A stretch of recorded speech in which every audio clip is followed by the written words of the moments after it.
And joining us is Congresswoman Tulsi Gabbard. She has been a leading voice and advocate for President Trump. She's been campaigning across the nation to get President Trump elected. Congresswoman, thank you so much for joining us and talking to us today. Thank you. Uh, just out of curiosity, Congresswoman, you were a Democrat and you ran a presidential campaign in 2020, and now you have endorsed Vice President Trump.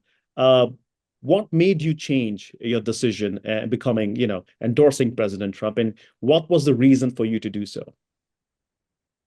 Oh, first of all, I left the Democrat Party a few years ago because today's Democrat Party is controlled and led by this elitist cabal of warmongers who are undermining our freedom, fundamentally censoring free speech, undermining the rule of law and our democratic republic. There are many examples that I could give you. I wrote a book explaining in great detail why I left the Democrat Party. It's called For Love of Country, Leave the Democrat Party Behind. And in this election, the choice was very clear for me in why I endorsed President Trump over Vice President Kamala Harris. It is because of those fundamental rights and freedoms that are enshrined in our Constitution and the words that our founders had for us in this country as Americans, our right to life, liberty, and the pursuit of happiness.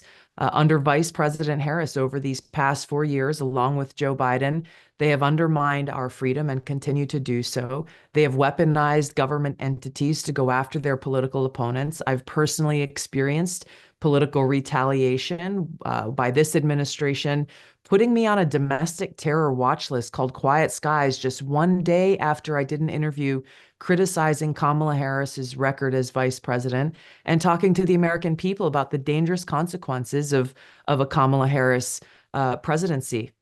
They have ruined our economy, increased the cost of living. We're seeing increased crime, open borders, over tens of millions of illegal immigrants coming across our borders, many of them actually violent convicted criminals coming from other countries. And on a foreign policy front, they have embroiled us in multiple wars in different parts of the world and have pushed us to the brink of World War III and closer to nuclear war than we ever have been before. On every account, the choice is clear that President Trump in this election is our best hope as a country to get back on that path where we can look to a future of peace and freedom and prosperity for all Americans. You make, very interesting points there, ma'am, and I probably should go one by one on that. I mean, so how would a President Trump foreign policy differ from the one that we have in the White House from President Joe Biden and Kamala Harris? There are wars, there's a war in the Middle East, there's ongoing war in Russia. I mean, how would his foreign policy differ? And when President Trump actually says he's going to end these wars, I mean, what should Americans, take? Like, should the Americans take it on, on the face value that he will be able to do it? Well, first of all, I think it's important to point out that these wars didn't just appear magically out of nowhere in the Middle East. President Joe Biden and Vice President Kamala Harris had a direct role to play in strengthening Iran and providing them and opening the floodgates of billions of dollars over these last 4 years, providing Iran with the resources to arm and equip and train and fund Islamist terrorist groups like Hamas and Hezbollah, as well as the Houthis, who are not only engaging in war against Israel, but are engaging in direct attacks against American service members and our own military in the region. This didn't happen without a cause. Kamala Harris and Joe Biden need to be held accountable for it. And they have showed a lack of leadership in working to bring about an end to these many different conflicts by engaging in direct diplomacy. The same can be said for Europe with everything that we're seeing play out today. President Biden and Kamala Harris instigated and crossed the red line that has long existed for Russia, that Ukraine cannot join NATO. People will say, oh, well, Ukraine can do whatever they want to do, but it is our responsibility, it is our leaders' responsibility to do what is in the best interest of peace and our own security for the American people. Kamala Harris and Joe Biden have continued to say Ukraine will be a part of NATO. It should be no surprise that Putin responded by invading Ukraine. And President Biden and Kamala Harris have stood in the way of many other countries' attempts to broker a peace treaty a negotiated end to this war that not only would have saved many, many Ukrainian lives, but would have made it so that we are not on the brink of nuclear war and World War III, which is where we sit today. Instead of pushing for peace, which is what President Trump has committed to do, even before he is sworn in as president, should he be elected, they have escalated this war. They have blocked attempts to bring about peace. And now they have said they approve these long-range missiles to be launched deep into Russia, which, again, we should be not surprised to know that Putin has responded by saying that should this actually happen, he will view that as a direct war between Russia and NATO and see it as an existential threat, and has authorized the use of his own nuclear weapons, which they have more nuclear weapons than any other country in the world, because they will view this as an existential threat. So we can't say how will President Trump work to bring about the end to these wars and bring about peace without first identifying that Kamala Harris and Joe Biden have largely been the driver and cause of these wars. On what President Trump will do, he believes in leadership. He believes in direct diplomacy, and he's committed to bringing about peace, plain and simple. So he will do what Joe Biden and Kamala Harris have refused to do, which is to sit down with Putin and sit down with Zelensky and conduct the kind of negotiations that President Trump has been doing his entire life, and the kinds of negotiations that he did when he was president back in 2016, willing to sit and meet with dictators and adversaries, along with partners and allies, to work towards our collective interest of peace and prosperity for everybody. You also mentioned about border. The border has been a big issue. I think immigration is dominating, the election cycle this year. What would be President Trump's policy? I know he's talked about, securing the border. There are a lot of Indian immigrants, who obviously feel that, though nobody talks about their plight. And why should an Indian immigrant voter vote for President Trump versus President Harris? Because President Harris, one of the things that's going for her is that she's half Indian. So, I mean, anything that you would like to say to immigrants who should vote for President Trump? I would encourage Indian immigrants who are here in our country and contributing to our economy, starting businesses, innovating in technology, to not fall into the Kamala Harris trap of identity politics and vote based on ethnicity. I would encourage them to ask the Kamala Harris campaign or do their research. What has Kamala Harris, as someone whose mother immigrated from India, what has she done for Indian Americans today? What has she done for Indian immigrants here in our country? I know the short answer to that. The short answer to that is nothing. The same issues and challenges with green cards, with children, Indian immigrants who are here on green cards and who have kids who turn 18 and now are facing a situation where they don't have any access to legal status and an extremely broken legal immigration system.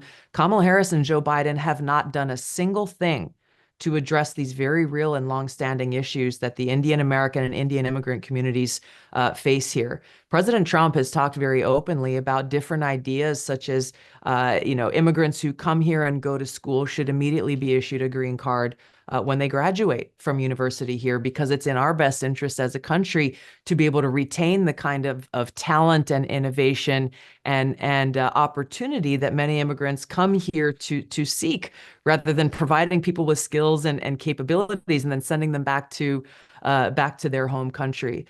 President Trump has talked about recognizing the growth and the benefit that the United States and our economy gains from many immigrants from different parts of the world, but especially and including Indian immigrants. So I have no doubt that President Trump sees the opportunity here and will do all that he can in order to address these longstanding issues and fix what Kamala Harris and Joe Biden have broken, especially with our illegal immigration system, which again is a slap in the face to many immigrants who stand in line, Indian immigrants especially, who stand in line, follow the rules, pay a lot of money just to work through this green card pipeline, only to see to their left and their right illegal immigrants coming into our country with no consequence, and essentially being promised by Kamala Harris and Joe Biden that they will have a pathway to citizenship in a way that many Indian immigrants who have followed the rules don't see for themselves.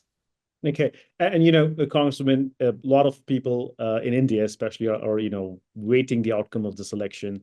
What would a Trump 2.0 presidency mean for relations with India? Do you see what would be your analysis of that? I mean, can you shed some light on that? As we saw back through President Trump's first administration in 2016, how we and it continues to this day, how much he values his personal relationship with Prime Minister Modi. First of all, they've got a very good personal and strong relationship, but how much he values the relationship between the United States and India.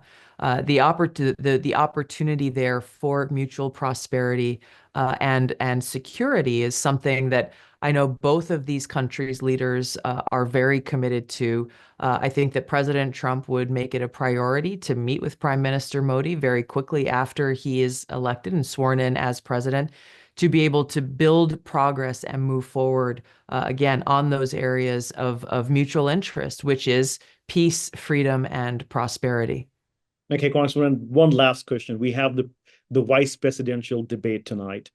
A lot of expectation from both the candidates. What do you see, would play out tonight in this debate? What would be some of the talking points that would be used by JD Vance versus, Tim Walz?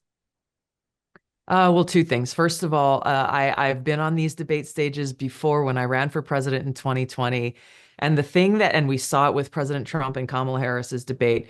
The thing that drives me crazy, and I think a lot of viewers at home find distasteful, is that these debates turn into political theater.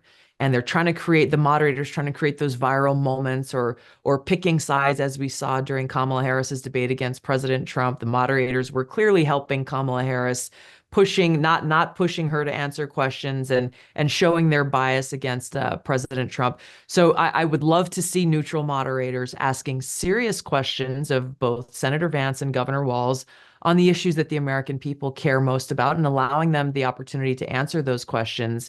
This is an opportunity for JD Vance to point out the truth that Kamala Harris and her campaign are trying to hide, which is the truth about her record. She has been at Joe Biden's side for these last 4 years. She's not been a passive wallflower. She herself has said that she has been the last person in the room for every major decision that Joe Biden has made over these last 4 years. Joe Biden said just a week ago that he has such confidence in Kamala Harris that he delegated every issue on domestic policy and foreign policy to Kamala Harris. And she has had the most tie-breaking votes in the US Senate as vice president than any other vice president in history. So as much as she tries to run away from her record over these last 4 years, I look forward to hearing JD Vance tell the truth to the American people about her disastrous record, about her radical policies, and about how what we have seen over these last 4 years will only get exponentially worse if Kamala Harris is elected president. And also contrast that with the truth about President Trump's record of success from 2016 through 2020, from an economic standpoint, from a foreign policy standpoint, really about just the basic quality of life. The foremost question that Kamala Harris refused to answer, and the first question in her debate with President Trump, really is the question that I think most Americans are weighing as they're trying to decide, for those who are undecided still in this race. Are we better off today than we were 4 years ago? On every issue, again, on domestic policy and foreign policy, the answer to that is clearly no. The media, propaganda media, and Kamala Harris are trying to cover that up. I look forward to JD Vance reminding the people of the truth. All right, Congressman, thank you so much for speaking with us as we get closer to the Thank election. you. We'll probably talk to you again. Thank you so much for joining us and have a wonderful day today. Thank you. You too. Thank you.